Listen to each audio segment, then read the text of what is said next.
Bem-vindos a mais uma história de escolhas, respeito e consequências.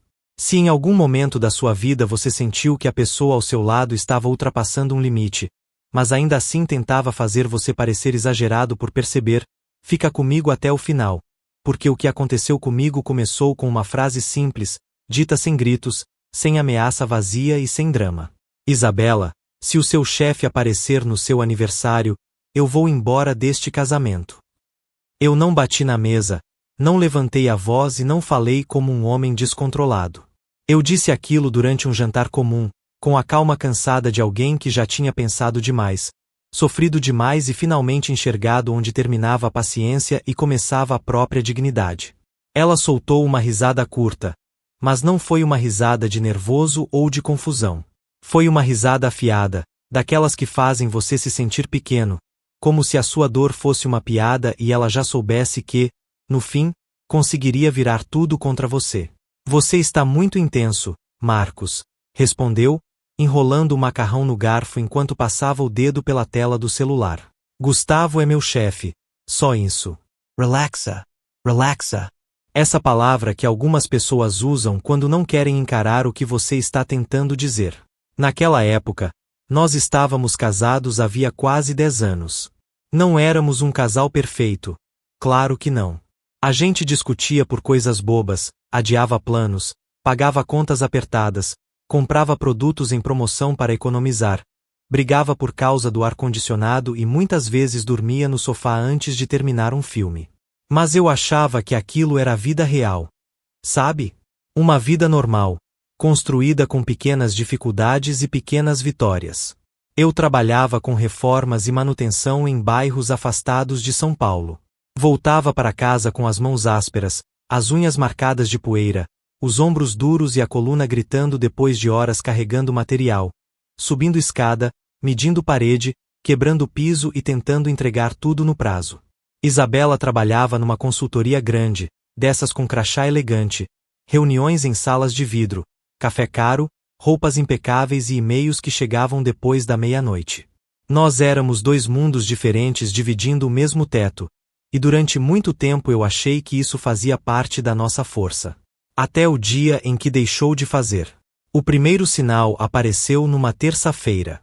Ela entrou em casa quase uma hora depois do normal, com o rosto corado e um perfume novo no ar, um cheiro doce, caro, intenso demais para uma noite comum. Disse que a equipe estava fechando uma entrega complicada, que Gustavo estava pressionando todo mundo e que ela não tinha conseguido sair antes. Falou rápido, jogou as chaves no aparador da entrada e evitou olhar diretamente nos meus olhos. Alguns dias depois, começou a acordar às 6h10 da manhã para se arrumar com um cuidado que eu já não via havia meses. Não era a maquiagem simples do trabalho.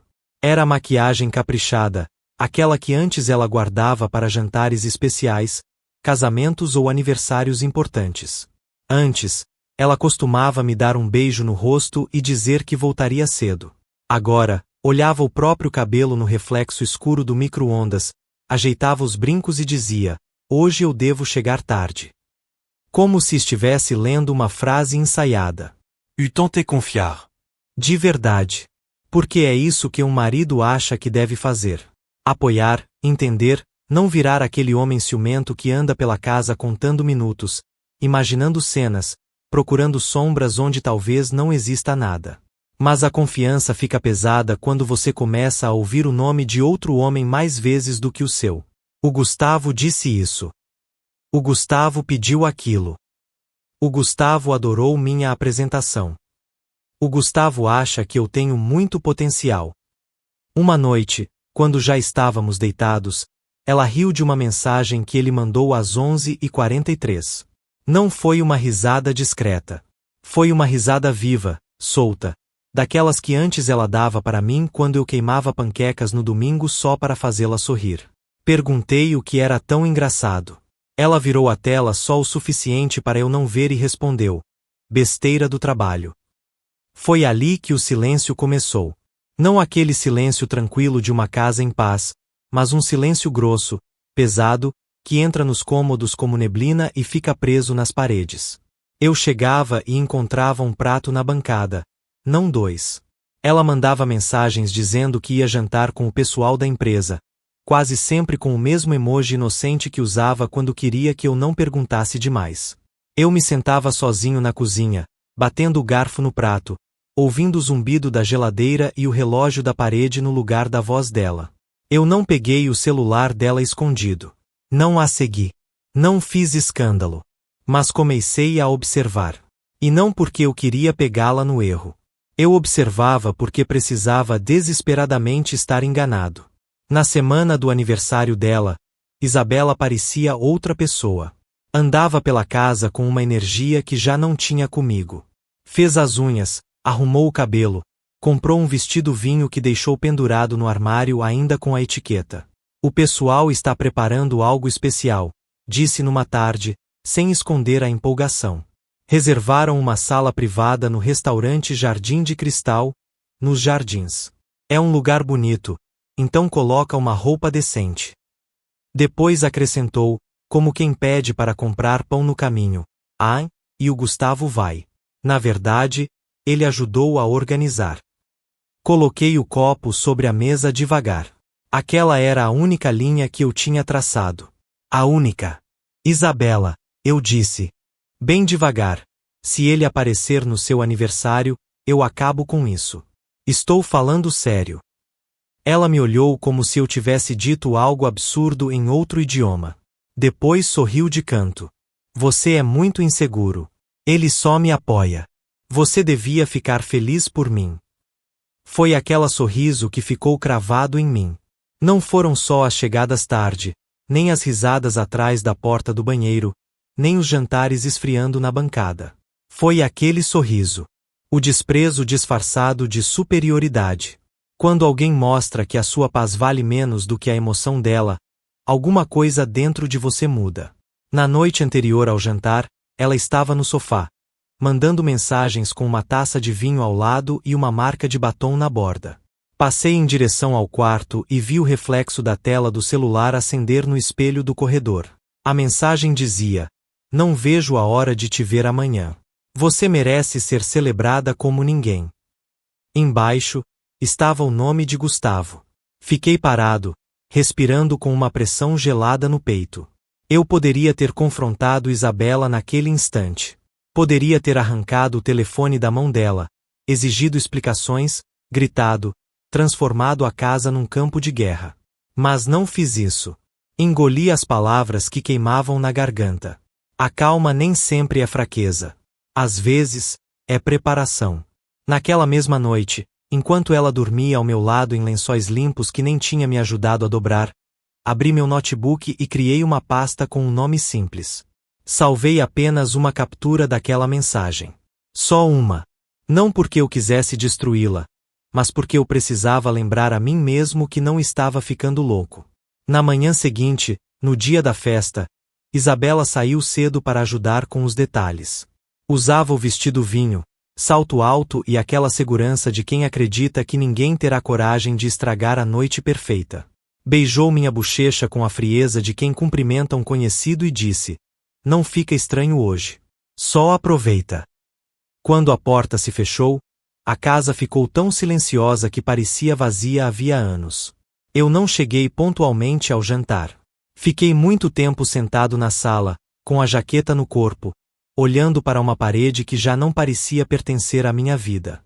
Quando finalmente entrei no Jardim de Cristal, o lugar cheirava a dinheiro, madeira polida, vinho caro, perfume forte e uísque envelhecido. A luz era quente, as taças soavam baixo, e as pessoas falavam naquele tom controlado de restaurante elegante, como se todo mundo ali tentasse parecer mais importante do que realmente era. Perguntei pela reserva no nome da minha esposa. A recepcionista piscou 2 vezes antes de me levar até o fundo, atrás de painéis de vidro fosco. Não sei se ela sabia de alguma coisa, mas o olhar dela teve aquele segundo desconfortável de quem já viu mais do que gostaria. Abri a porta sem bater. Todas as cabeças se viraram.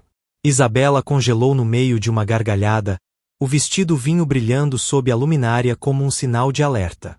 Gustavo estava sentado ao lado dela, perto demais, sem paletó, com as mangas dobradas e uma tranquilidade ofensiva, como se aquele lugar fosse dele. Sobre a mesa havia cartões com nomes em letras elegantes. O cartão dele estava ao lado do dela.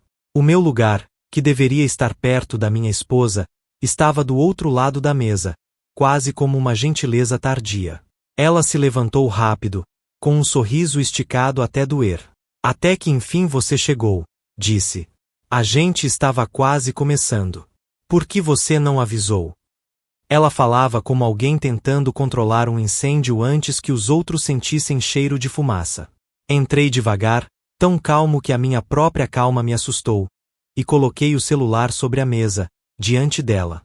Eu te avisei, falei baixo, baixo o suficiente para que todos precisassem se inclinar um pouco se quisessem ouvir. Se ele estivesse aqui, eu iria embora.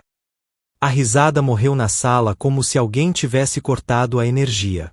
Os garfos ficaram suspensos. Até a música do corredor pareceu se afastar. Meu Deus, Marcos, agora não, sussurrou Isabela, com o rosto vermelho, olhando para os colegas como se precisasse de testemunhas para protegê-la. Tentou pegar minha mão, como se um carinho público pudesse cobrir meses de humilhação privada. Tirei a mão antes que ela me tocasse. Amor, não faz isso aqui, disse entre os dentes, ainda tentando sorrir para que tudo parecesse uma crise de casal e não uma confissão. Você está sendo dramático. Dramatico. Aquela palavra me atingiu mais forte do que um soco. A palavra que ela usava para reduzir minha dor a algo inconveniente para ela. Eu não discuti. Apenas dei um passo para o lado quando a porta se abriu novamente atrás de mim. Entraram duas pessoas. Patrícia, a responsável pelo RH, e um homem de terno azul escuro carregando uma pasta fina debaixo do braço.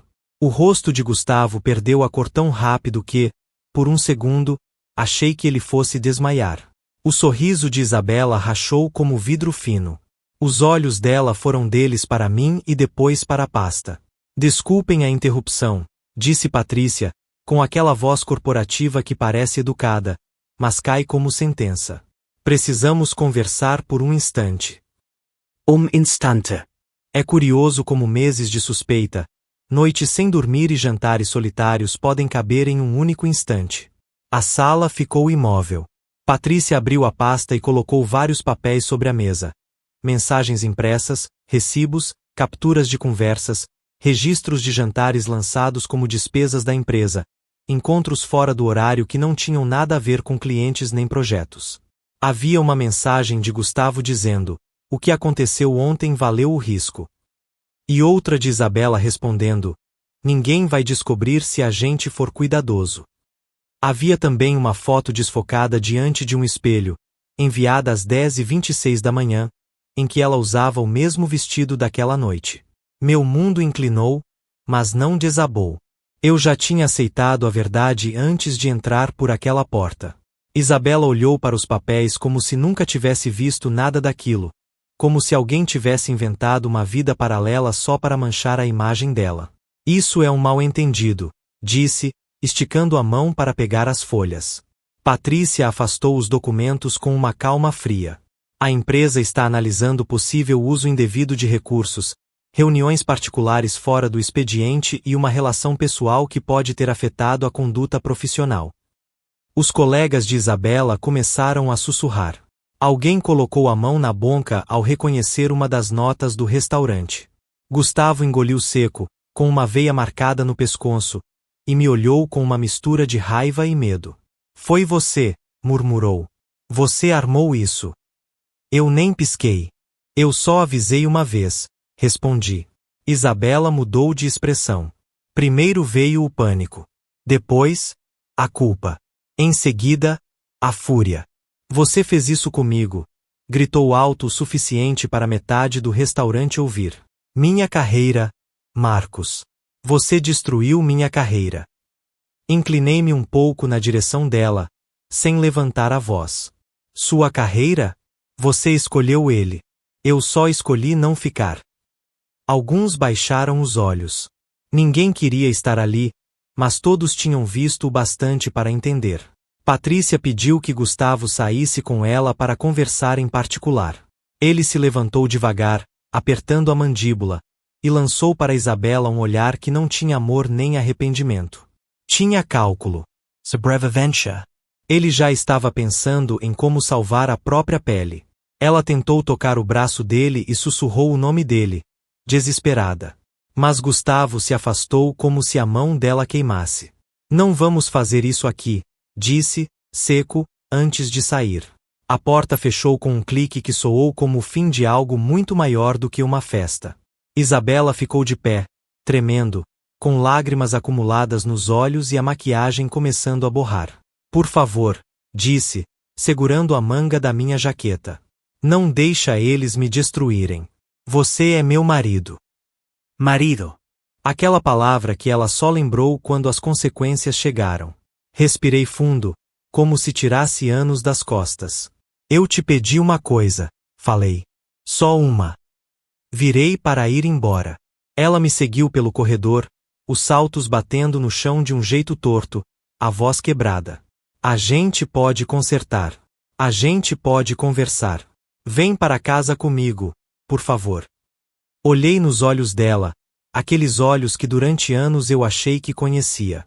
Eu já voltei para casa sozinho muito antes desta noite, respondi. Ela ficou muda. Os lábios dela tremeram, e acho que naquele instante ela entendeu quanto tinha custado aquele sorriso debochado. Lá fora, o ar frio de São Paulo bateu no meu rosto, e pela primeira vez em meses senti algo parecido com clareza. Não era felicidade. Ainda não era alívio completo. Era aquela limpeza estranha que aparece quando uma tempestade finalmente para e só resta silêncio. A rua estava molhada por uma chuva recente. As luzes dos carros se refletiam nas poças como pedaços quebrados de algo que um dia foi bonito. Caminhei até meu carro sem pressa, sem música, sem vontade de bater portas, sem discursos. O silêncio bastava. Isabela me ligou 7 vezes antes de eu colocar o cinto. Dixie Tokar. Mais tarde, ela apareceu em casa perto de 1h10 da madrugada, com os olhos inchados, o cabelo desfeito e a voz desmontada. Ficou na entrada dizendo, me desculpa. Eu cometi um erro. Não significou nada. Interrompi com uma única frase. Significou o bastante para você escolher isso na frente de todo mundo. Ela chorou mais forte, perguntando o que podia fazer, como podia consertar, o que eu precisava ouvir. É curioso como o arrependimento chega com tanta força quando também chegam as testemunhas. Eu disse que ela podia dormir no quarto de hóspedes. Não por ternura, mas porque tudo tinha acabado. Naquela noite, deitei olhando para o teto e ouvi os soluços dela do outro lado da parede. Primeiro baixos, depois furiosos, depois silenciosos. Eu não levantei. Não consolei. Não me parti de novo.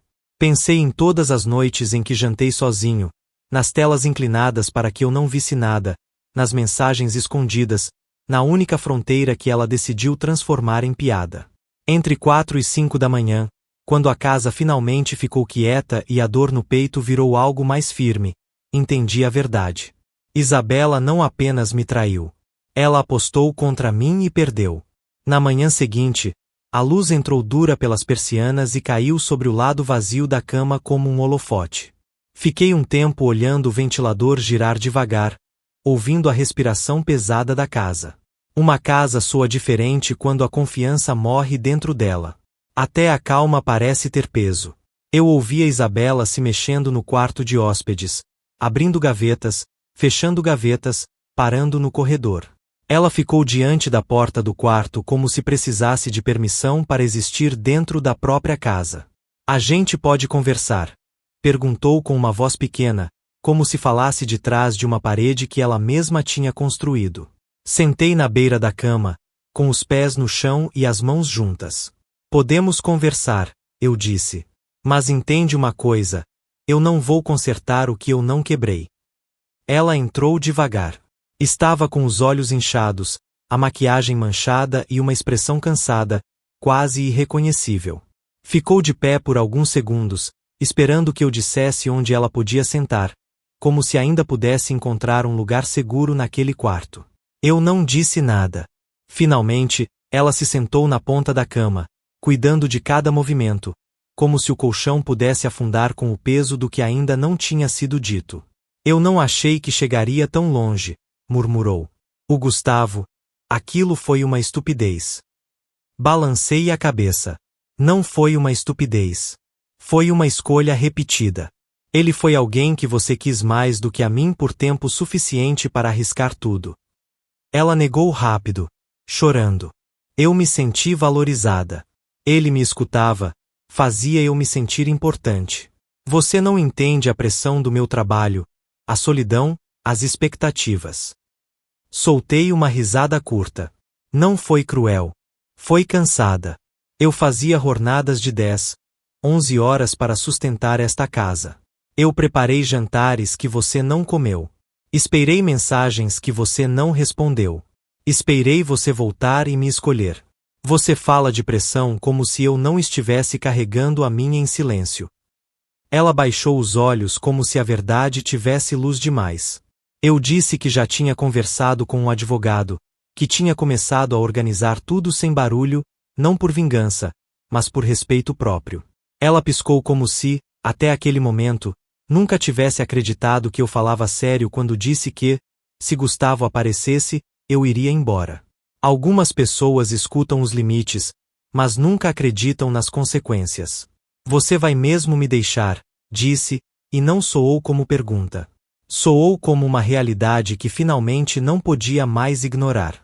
Arrumei devagar algumas camisas, calças, botas, meu relógio, documentos e uma foto nossa de uma viagem para Campos do Jordão. Tirei a foto do porta-retrato e deixei o objeto vazio sobre a comoda. Ela ficou apoiada na porta, chorando em silêncio, com a respiração quebrada. Eu não quero te perder, disse, estendendo a mão na direção do meu braço, como se ainda pudesse segurar algo que já tinha soltado. Afastei-me com cuidado. Você me perdeu quando escolheu ele na mesa onde o meu lugar já não importava. Ela caiu no chão, com os joelhos contra o peito, chorando entre as mãos. E eu senti coisas. Claro que senti. Pena, lembranças, a sombra de tudo que fomos. Mas não o suficiente para ficar. O amor pode sobreviver a brigas, cansaço, erros e fases difíceis. O que ele não consegue sobreviver é ao desprezo. Fechei a mala e deixei minha aliança sobre a comoda. Não foi um gesto teatral. Coloquei ali como quem deixa um recibo. Prova do que foi pago. Prova do que não restava mais. Na sala, ela tentou mais uma vez. A gente pode fazer terapia. Eu bloqueio o número dele. Eu peço transferência. Eu faço o que você quiser. Só me diz o que eu preciso fazer. Parei com a mão na maçaneta e olhei para a mulher com quem um dia imaginei envelhecer. Se eu preciso te ensinar como respeitar o seu marido, respondi, então você já esqueceu como fazer isso. Sai. Não houve gritos. Não houve porta batida. Às vezes, as saídas silenciosas fazem mais eco. Meu novo apartamento não era grande coisa. Um quarto pequeno, piso que rangia, sofá usado e uma luminária barata que zumbia quando ficava muito tempo ligada. Mas era tranquilo. Ali eu não precisava imaginar para quem minha esposa estava escrevendo de madrugada.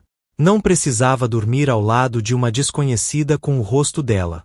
Na primeira noite, fiz café às 9:30 da noite só porque eu podia.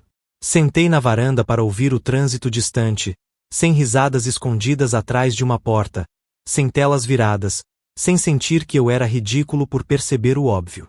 Achei que a dor fosse me esmagar, que fosse tirar meu ar como naquela noite em que vi a primeira mensagem.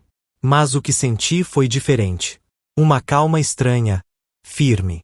Doía, sim, mas era uma dor limpa. Uma dor honesta. Não aquela dor suja de fingir que está tudo bem enquanto você se quebra por dentro. Os dias passaram. Isabela mandou mensagens longas e curtas. Sinto sua falta. Por favor, responde. A gente pode salvar isso. Eu li e não respondi. Não por punição. Por limite. 12 dias depois, a mãe dela apareceu no meu prédio com um bolo caseiro nas mãos, como se açúcar pudesse devolver o tempo. Disse que Isabela estava destruída, que mal comia, que não dormia, que repetia sem parar que tinha acabado com o próprio casamento. Ouvi com respeito, agradeci por ela ter ido, mas não a convidei para entrar. Gentileza não obriga ninguém a abrir a porta. Quando ela foi embora, fiquei sentado pensando em quantas noites esperei Isabela enquanto ela jantava com outro homem. Quantas vezes olhei o relógio. Quantas vezes aceitei desculpas enquanto ela nunca aceitava meus sentimentos. Respeito não se reconstrói com lágrimas. Reconstrói-se com atitudes, e às vezes a única atitude que resta é ir embora. Algumas semanas depois, recebi uma ligação da empresa. Informaram que Gustavo tinha pedido demissão sem despedida, sem e-mail emocionante, sem bolo no escritório. Simplesmente foi embora. Isabela foi transferida para outro setor e ficou sob análise interna. Perguntaram se eu queria acrescentar algo ao relatório. Eu disse que não. Eu não queria enterrá-la. Só me recusei a deixar que ela me enterrasse. Às vezes, a coisa mais forte que um homem pode fazer é ir embora sem destruir nada pelo caminho. Isabela escreveu uma última vez. Dessa vez, não implorou. Apenas disse: se um dia você quiser conversar, estarei aqui.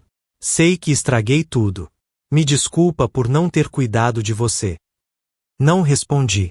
Não por raiva, mas porque algumas portas não precisam de outra batida para permanecer fechadas. Deixei o celular sobre a mesa, recostei no sofá e respirei dentro do silêncio que eu tinha conquistado. Aprendi algo que gostaria de ter entendido antes. Um casamento não se sustenta apenas com amor. Ele precisa de respeito, lealdade e limites que não sejam tratados como piada.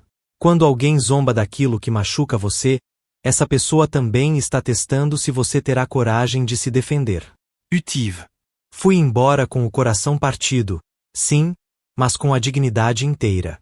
E se você chegou até aqui, deixa o seu like, comenta se algum dia também precisou escolher a si mesmo e se inscreve no canal, porque existem muitas pessoas sentadas em cozinhas silenciosas, olhando para um prato frio, perguntando a si mesmas se estão imaginando o óbvio.